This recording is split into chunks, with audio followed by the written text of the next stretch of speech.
Hello viewers, this is Charles from Charles Cat Studio, and in this video I'm going to talk about network cables and how to choose a network cable to go with your switch.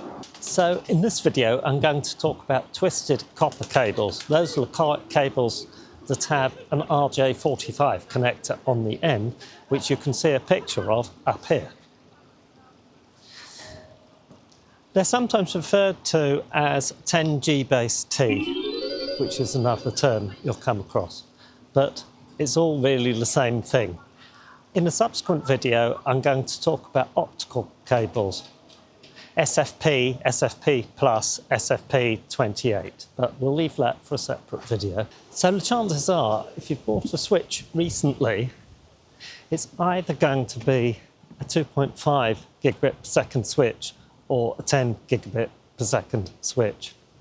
So let's now think about the categories of cables that you could buy to go with your switch. Now the most common category is category 5, and category 5 cables are good for 1 gigabit per second, which of course is not ideal if you've got a 2.5 gigabit or 10 gigabit switch. So I would suggest that it's well worth avoiding category 5 cables, because even if you actually have a 1 gigabit switch, at some point you probably want to upgrade it, and it doesn't cost very much more to go for one of the higher categories. So what about category 6? Now, category 6 are good for 10 gigabit per second, so that's perfectly fine whether your switch is 2.5 gigabit or 10 gigabit. And for lengths up to 55 meters.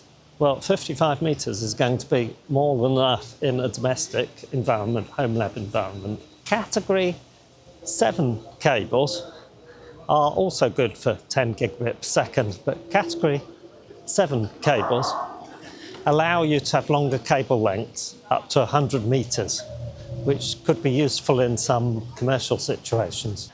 And the last category I want to talk about is category 8. Now, category 8 cables are interesting because they're good for 40 gigabit per second.